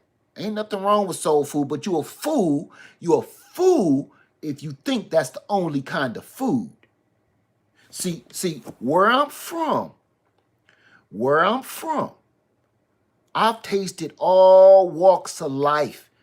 Polish food, German food. You understand? Indian cuisine. I'm talking about I've tasted food from other cultures. Down here, you don't see that much. And then people say soul food. That's not the only kind. And that, the only reason we talking about food, because it's more relatable to life. You stay in a little spot and you think that's all it got. But when you start traveling and experiencing other people's culture and other people's food, there you go, a Chicago hot dog with coleslaw or a pastrami sandwich with slaw. Forget about it. Forget about it. You kidding me? You don't. When I first got here, I couldn't find a good pastrami sandwich. You understand? There is no such thing unless you go to like the deli. That's not a real pastrami sandwich. You ever had a real gyro? I'm not talking about out of the bar across the street. I'm talking about this dude got that lamb shank on a spits and whipping it like this right on the dog. That's a gyro. Or as they told me, don't come in here and say it like that. Say gyro. All right, whatever. But that, once you bite it, you'll start saying it like him. I'm using food as an example of life. If you think there's only one kind of person or one kind of way of living, living in that kind of ignorance will keep you blind for the rest of your life. And then you'll end up teaching some kids, your kids or somebody else, that same ignorant stuff. And it just goes on for generations. Somebody has to break the mold and adventure out. All of our people in the military, you know what one of the first things they make the people in the military do? You going somewhere else. I don't care if you got recruited in Ohio. Now we sending you to San Antonio for boot camp. And from boot camp, you're going to Germany. Part of that is so you can start understanding other walks of life, and it may end up being your adversary. It may end up being your ally. You need to learn Spanish. You need to learn these other languages. You need to know these other territories, other cuisine, so you can have a better understanding of other cultures. If you don't, you bound to drizzle. True story. Telling you, open your mind and venture off and experience life. That's like if you just trying to grow one kind of tomato because you love that tomato. Beefsteak, you love beefsteak, but have you ever had a mortgage lifter? It'll make you stop growing beefsteak tomatoes once you grow a mortgage lifter. True story. You know? I'm sorry. And somebody got me. So I missed that. Britt Meyer said, missed that pastrami. Oh, don't even get me started on that. We used to call it red meat sandwich.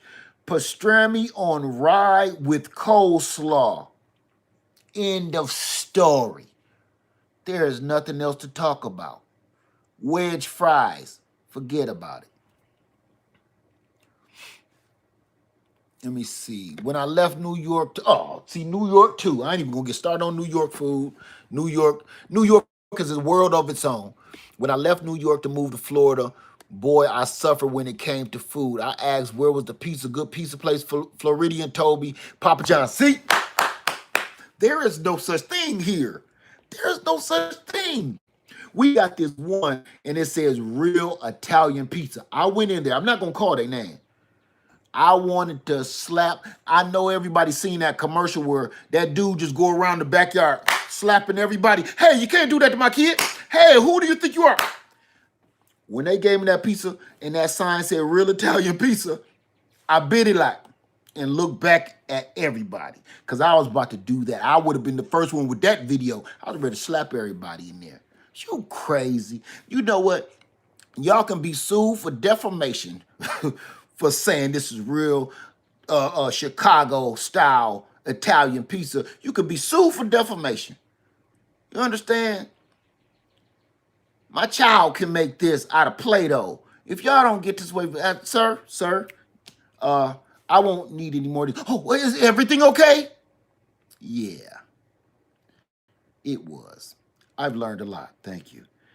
Well, we can make it better. It's nothing to do. It's okay. We give you your money back. No, you've earned it. You made the pie. No, it's okay. I'm just go across the street to McDowell's. Go across the street to McDowell's. Because if I'm gonna eat this now, if I'm gonna eat some nonsense, I might as well go to McDowell's. Anyone in here growing moringa tree in a container? Yes, Lady Led is growing moringa tree in a container. That's a long taproot too.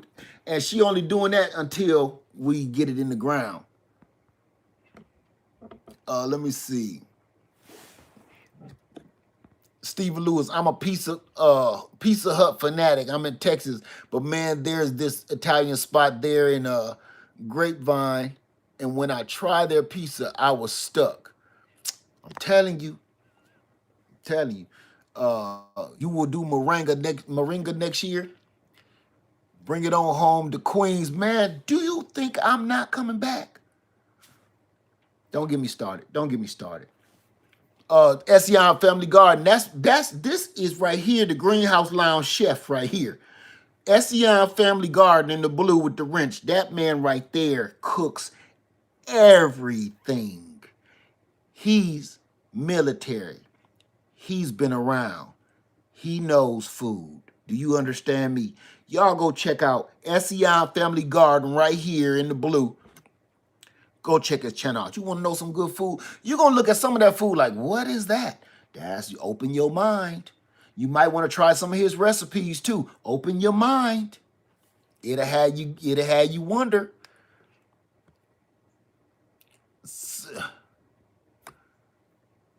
New York guys, let me be y'all's New York guy someday, BB. I'll be calling on you, so you better be ready. Zach Price says Queens is my home too. All right, Queens. Say I will try it. Other cultures want to try their food. Yes. You'll be surprised. How did Lady Leah like the cherry hot? She loved it. The cherry hot sauce. She loved it.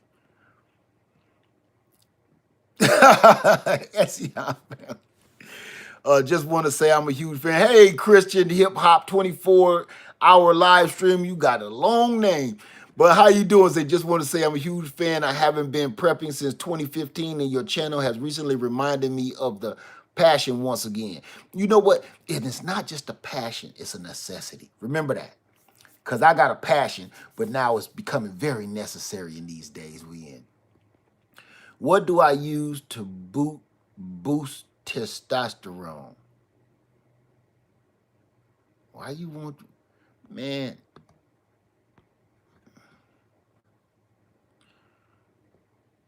Okay.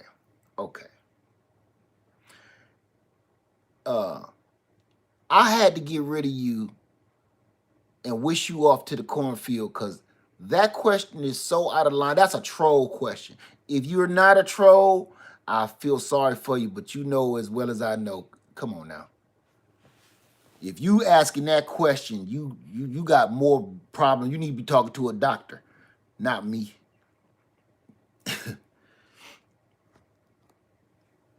No good pizza in Alabama. Absolutely not. Barbecue. Say another name. Barbecue, I bet you. Alabama barbecue, Tennessee barbecue, Texas barbecue. I had to wish that one to the cornfield. I wasn't about to play with that one. That was nonsense. Everybody, that was off the hook nonsense. That wasn't our normal cut up. That was some bull. Don't even give them no advice. If you that simple, okay, tell them watch one of them commercials in the middle of the night. There you go. That'll tell you how to boost your testosterone. Grow a pair. There you go. Grow a pair. Who has the best barbecue? Man, I'm not gonna lie to you. You know what? I'm barbecued out. I got the best barbecue. I got the best barbecue. I'm saying that because, man, once you taste one barbecue, man, I'm barbecued out. I've been living in the South since year 2000. Yeah, it got a different sauce on it. Yeah, you smoked it.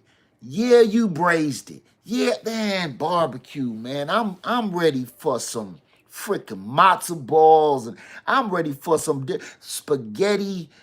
Oh man, I'm ready for real food. I'm tired of everything being slathered in sauce. Do you understand? Like you can't eat this unless it's slathered in stuff. I'm tired of that. Tired of it. When you go like to Chicago, New York, or Ohio, you the smells are different. Texas barbecue is, I mean, it's barbecue. You know? All right, don't start that homestead in the hood. You know that's some gang talk, what you what you just said. Don't start that, because then we go pizza fighting between gyros and pizza. Don't start that fight. Don't start that argument. Have you tried Maryland seafood platter? Always wanted to though. I king crab legs, or chowder. Y'all making me miss home. Uh, Let me see. A great barbecue don't have to be covered in sauce. Yeah, but true. But barbecue. Listen. I'm not arguing barbecue. I'm not arguing barbecue. I'm telling you, once you get outside your bubble and go other places and taste other food, we won't just be arguing about barbecue. That's what I'm saying. Barbecue is great. But if that's all you got, you know what I'm saying? It's like a brother with bad game, or he got one good liner. You know, he walk up to you in the club and he hit you with that line that at least will make you turn your head, right? Or the sister with the banging body that'll make you turn your head. That was wonderful. You was blessed. But then you got to ask the question, okay, that's great. What else you got? See what I'm saying? It's the same thing with barbecue. That's great. It's wonderful. But what else you got? Low country boil? All that is corn and potatoes and lobster thrown in a big old pot of water. I mean, that's great. What else you got? I'm telling you, until you had some food from Chicago up north, somewhere up there on a plate, I'm tired of eating stuff with my fingers. Tired of eating stuff with my fingers. You know, I'm telling you. Yeah, yes, sausages and all of that. Uh, what's my go-to dish? I don't got one. That's what I'm trying to tell you. In my head, my repertoire is, man, I don't just want to eat one thing all the time. I don't have a go-to. I don't. If I got a taste for something, that's what I want. Like, that's what it's going to be. I just barbecue. It ain't just, I remember, you be on a kick sometime with certain things. If you ever had a Chicago hot dog You'll be stuck on that. You'll be eating a lot of hot dogs. That ain't good for you either, but it ain't nothing like that. And a gyro will have you waking up in a daze because you done ate so many of them that you don't know if you passed out or somebody hit you over the head because you done ate so many gyros because you'll eat them till you sick. You'll eat a gyro till you sick. I promise you. Everybody throwing up their favorite place like oh. Ooh, don't get me started on one of them. You ever been eating gyro and then start looking for it? You ever been eating a gyro and then be like, I set it down here somewhere. Yeah, that was when you first start eating it. That gyro gone. When you first start eating it, you set it down for a minute. Now it's gone. You ever do that? You take a drink of your juice or something and you set it down and you do this. What the hell? You did it. That's how good it was to you. You did that to yourself.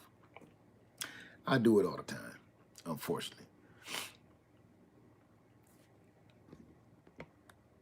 Look, y'all, we've been on here all morning. I'm gonna leave y'all alone, let y'all go about y'all day.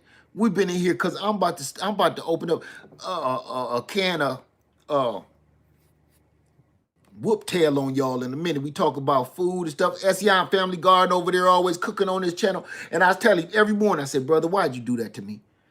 Every morning he got a new dish and I'm on my way to work listening to that man. One day he had me pull over to actually be able to look and stare at what he cooking like. You need to be shaming yourself. You need to be shaming yourself. So, I'm going to get out of here, y'all. It was fun. I don't want to keep y'all, though. Thank you. Who just said that from Cali? All right, Chan Robinson. So, what's up, Les? Shout out from Cali. California love in the house. Thanks, man. All right, let's get out of here. I got a whole bunch of trees to plant, and I got to weed my pomegranate so it'll actually look like a pomegranate tree. O'Hare has Chicago hot dog. See there? Man, you don't ran out of money for another hot dog. That'll have you wanting to do some crime. Stick them up. Give me everything you got. They start opening up all of the registers. No, I want your money. Put your money back in the register. Give me all them hot dogs and put some slaw on them junks right there. And you. More onions. More onions. Don't make me. Don't you push that button. Hurry up. Put them in the bag. Put them in the bag. Let's go. You would have a getaway car for them hot dogs and everything. Mess around. Police won't even chase you. Police won't even chase you. They'll be like, what did he take? What did he take? He took all of our hot dogs. He made us cook them and everything. We were in such terror. The police would be looking like, for calling us for that, and you make us some hot dogs too.